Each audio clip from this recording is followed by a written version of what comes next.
பல்கலைக்கழகம் நடத்துகின்ற முப்பெரும் நிகழ்வு. இந்த நிகழ்வுக்கு வருகை தந்திருக்கின்ற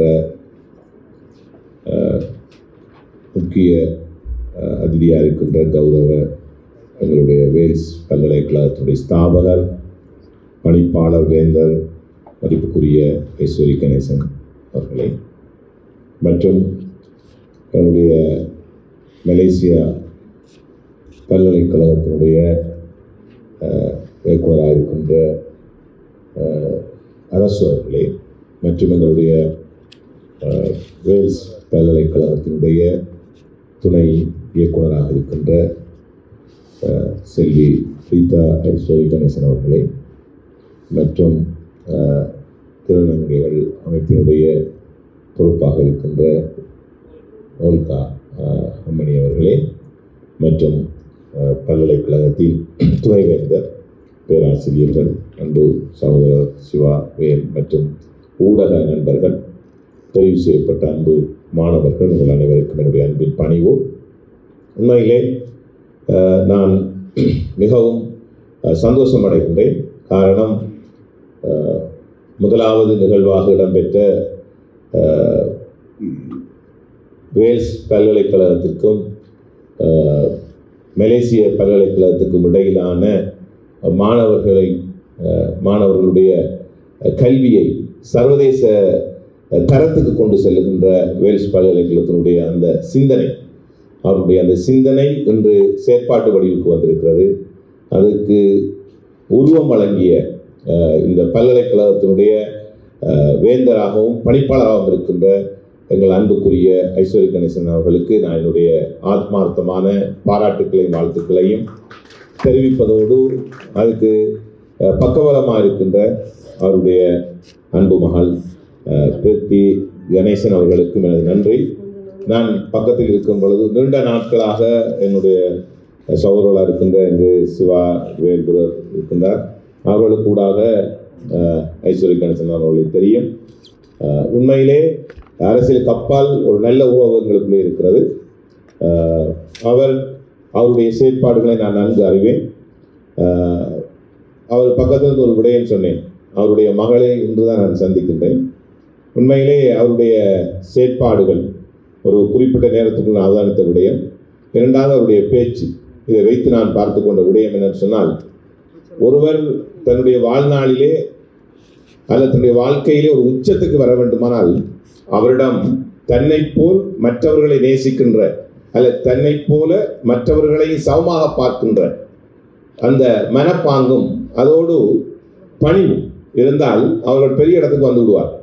ஆகவே அதை நான் அவருடைய அன்பு மகளிடம் நான் காணக்கூடியதாக இருந்தது. அதை நான் ஈஸ்வரி கணேசனோட சொன்னேன், பெரிய இடத்துக்கு வருவார்கள்.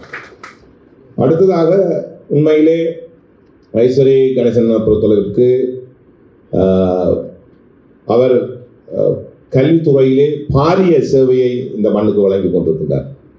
இந்தியாவிலே இன்று ஆரம்பிக்கப்பட்ட வேல்ஸ் பல்கலைக்கழகம் 36 மாணவர்களோடு ஆரம்பிக்கப்பட்டு இன்று மூன்று தசாப்த காலத்துக்குள்ளே இன்று 40,000 மாணவர்கள் என்ற இலக்கை அவர்கள் அடைந்திருக்கிறார். ஆகவே அவருடைய அந்த உயரிய சிந்தனை, அந்த உயரிய சிந்தனைக்கு கிடைத்த ஒரு பெரிய சாதனையாக நான் இதை பார்க்கின்றேன். அதோடு உண்மையிலே உங்களுக்கு தெரியும், இன்று நடந்த 2 நிகழ்வுகள் என்னுடைய மனதிலே மிகவும் ஆழமாக பதியத்தக்கதான ஒரு 2 நிகழ்வுகள்.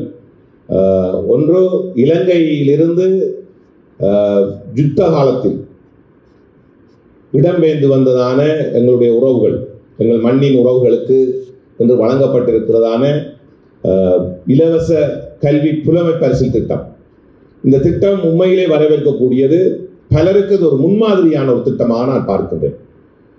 மறக்கப்படும் கல்வி பறிக்கப்படும் உயிருக்கு சமம் என்ற வாசகத்தோடு தான் நாங்களும் அங்கு பணிபுரிகின்றோம். நான் ஒரு ஆசிரியர், இன்று வரை கற்பித்துக் கொண்டிருக்கிற ஆசிரியர். சுமார் 18,000 மாணவர்களுக்கு மேல் கற்பித்திருக்கிறேன். இன்று அரசியலிலே ஒரு ராஜாங்க அமைச்சராக இருந்தாலும் இன்றும் கற்பித்துக் கொண்டிருக்கிறேன். என்றால் மறக்கப்படும் கல்வி பறிக்கப்படும் உயிருக்கு சமம். ஆகவே இந்த கல்வி என்பது உயிருக்கு சமமான ஒன்று. ஃபண்டமெண்டல் ரைட்ஸ், அடிப்படை உரிமைகளில் ஒன்றாக இருந்தாலும் உயிருக்கே இணையானது இந்த கல்வி. ஆகவே இந்த கல்விதான் எங்களிடமிருந்து பிரிக்க முடியாது. உயிரை இழந்து, உடைமையை இழந்து, உறவுகளை இழந்து, சொந்த இடத்தை இழந்து, தாய் நாட்டை இழந்து நாங்கள் இடம்பெயர்ந்து வந்தால் இன்று எங்களிடமிருந்து பிரிக்க முடியாத ஒன்று இந்த கல்வி. ஆனால் இந்த கல்வியை வழங்குவதற்கான நல்ல மனம் படைத்த வழங்குனர்கள் எங்களுக்கு வேண்டும். எங்களுடைய மாணவர்கள் திறமையானவர்களாக இருந்தாலும் அந்த திறமைக்குரிய களம் சரியாக அமைத்து கொடுக்கப்பட வேண்டும். அந்த களத்தை பெருமனதோடு வேல்ஸ் பல்கலைக்கழகத்தினுடைய பணிப்பாளர், ஸ்தாபகர், வேந்தர், எங்கள் அன்புக்கும் பாசத்துக்கும் உரிய ஐஸ்வரி கணேசன் அவர்கள் அதை அமைத்துக் கொடுத்திருக்கிறார் என்றால் நான் நிச்சயமாக எங்களுடைய மக்கள் சார்பாக என்னுடைய வாழ்த்துக்களையும் பாராட்டுக்களையும் தெரிவிப்பது மாத்திரமல்ல, அவர் இன்னும் நீண்ட காலம் நல்ல ஆரோக்கியத்தோடு, உள ஆரோக்கியத்தோடு அவரும் அவருடைய குடும்ப உறவினர்களும் இந்த மாணவர்களுக்கு கல்வியை போட்ட போகிற ஆசிரியர் பெருந்தகைகள், பல்கலைக்கழக நிர்வாகிகள் அனைவரும் சிறப்பாக இருக்க வேண்டும் என்று நான் வாழ்த்துகின்றேன். ஆகவே உலகிலே மிகப்பெரிய ஆயுதம் கல்விதான். இந்த உலகையே மாற்றக்கூடிய மிகப்பெரிய ஆயுதம் கல்விதான் என்று நெல்சன் மண்டேலா கூறுகின்றார். ஆகவே அது நாங்கள் ஒருபோதும் இழந்துவிட முடியாது. ஆகவே நாங்கள் இலங்கையிலிருந்து பார்க்கிற விடயம் இது. எங்களுடைய தாய் என்றால் அது மகள், தொப்புள் கொடி உறவுகள் தான். ஆகவே நான் அடிக்கடி இந்தியா வருகின்ற பொழுது ஊடக நண்பர்கள் இருக்கிறார்கள், பல வினாக்களை தொடுப்பார்கள் இலங்கை இந்தியா தொடர்பாக. நான் கூறுகிற விடயம் இதுதான். இலங்கையில் இருக்கின்ற ஒருவர் ஒரு தாயாக, ஒரு தாய் போல் நாங்கள் எப்பொழுது நினைப்பது எங்களுடைய தமிழ்நாட்டினுடைய உறவுகள். ஆகவே அது நாங்கள் ஒருபோதும் மறக்க முடியாது, மறக்கவும் முடியாது. அதனால இலங்கை மாணவர்களுக்கு இப்படியான ஒரு புதிய திட்டத்தை ஐஸ்வரி கணேசன் அவர்கள் ஆரம்பித்திருக்கின்றார். இது ஒரு பெரிய வரப்பிரசாதம் இந்த மாணவர்களுக்கு. அத்தோடு இரண்டாவது இன்னொரு மிக முக்கியமான இதயத்திலே ஆழமாக பதிந்திருக்கிற நிகழ்வு திருநங்கைகள். நான் எப்பொழுதும் திருநங்கைகளை என் மனதிலே ஒரு உயரிய இடத்திலே வைத்து மதிப்பவன். அவர்கள் மிகப்பெரிய சாதனையாளர்கள். அவர்களுக்கும் சரியான களம் அமைவதில்லை. ஆனால் அந்த களம் அமைத்து கொடுக்கப்படும் பொழுது அவர்கள் பெரிய உச்சத்தையே தொட்டு விடுகிறார்கள். ஒரு பெண்மணி, அவர் திருநங்கை அவர்கள் இப்பொழுது இந்த இடத்துல சொன்னார், இந்தியாவினுடைய முதலாவது திருநங்கை சட்டத்துறை, அவருக்கான ஒரு வாய்ப்பு இங்கு வழங்கப்படுகிறது.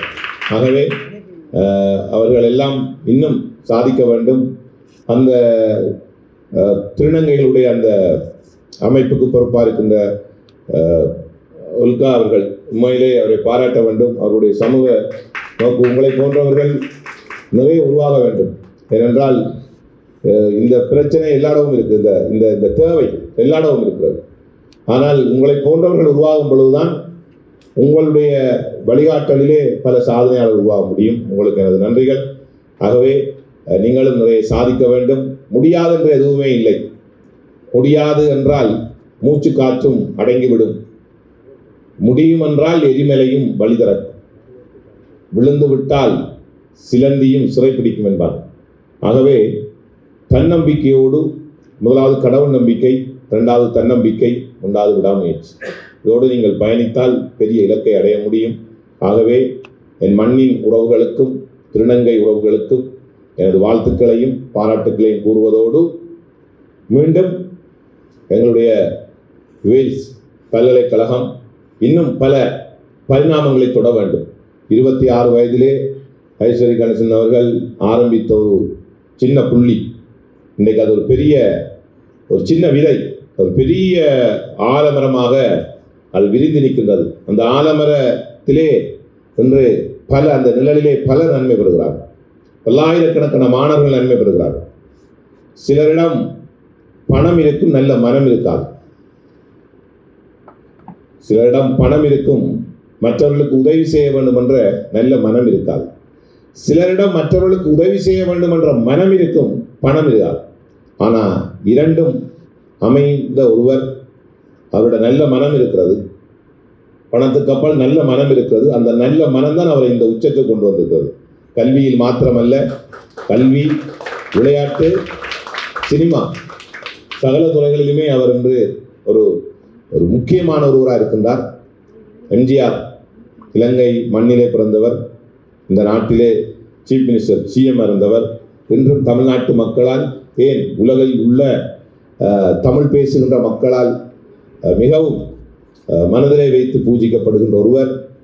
மறைந்த நடிகர் எம்ஜிஆர் இலங்கை தேசத்தைச் சேர்ந்தவர், அதுவும் கண்டி கட்டுக்கஸ்தோட்டை. நான் நினைக்கின்றேன், அண்ணனோடு பேசும்போது சொன்னார், 20 வருடத்துக்கு முன்பு நான் மறைந்த தலைவர் எம்ஜிஆருடைய அந்த கண்டி தேசத்துக்கு வந்து, கண்டி பிரதேசத்துக்கு வந்து அவருடைய இடம் பார்த்துவிட்டு வந்தேன் என்று.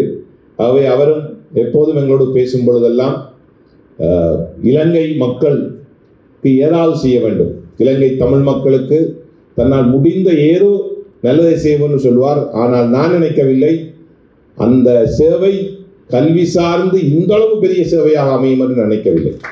அது ஒரு பெரிய விடயம், நினைத்து பார்க்க முடியாது. ஆகவே அவருக்கு மீண்டும் வேல்ஸ் பல்கலைக்கழகத்தினுடைய வேந்தர் அவர்கள், ஐஸ்வர்ய கணேசன் அவர்களுக்கு மீண்டும் மீண்டும் என்னுடைய வாழ்த்துக்களையும் பாராட்டுக்களையும் பல்கலைக்கழக நிர்வாகத்துக்கும் தெரிவிப்பதோடு, எனக்கும் ஐஸ்வர்ய கணேசன் அவர்களுக்கும் நீண்ட காலமாக நல்ல உறவு இருக்கிறது. இந்த உறவுக்கு உறவு பாலம் அமைத்து கொடுத்திருக்கின்ற அன்பு சகோதரர் சிவாபிரதர், சட்டத்தரணி சிவாபிரதர் இருக்கின்றார், அன்பு சகோதரர் வேலு அவர்கள் இருக்கிறார்கள், என்னுடைய கூட பிறக்காத சகோதரர்கள். ஆகவே அவர்கள் இந்த உறவு பாலத்தை அமைத்துக் கொடுத்திருக்கிறார்கள். அவர்களுக்கும் நன்றி கூறி, ஊடக நண்பர்களுக்கும் எனது நன்றிகளை கூறி உங்களது விடைபெறுகிறேன். வாழ்க தமிழ். நன்றி, வணக்கம். உடனுக்குடன் செய்திகளை அறிந்து கொள்ள IF தமிழ் பெல் ஐக்கனை கிளிக் செய்யுங்கள்.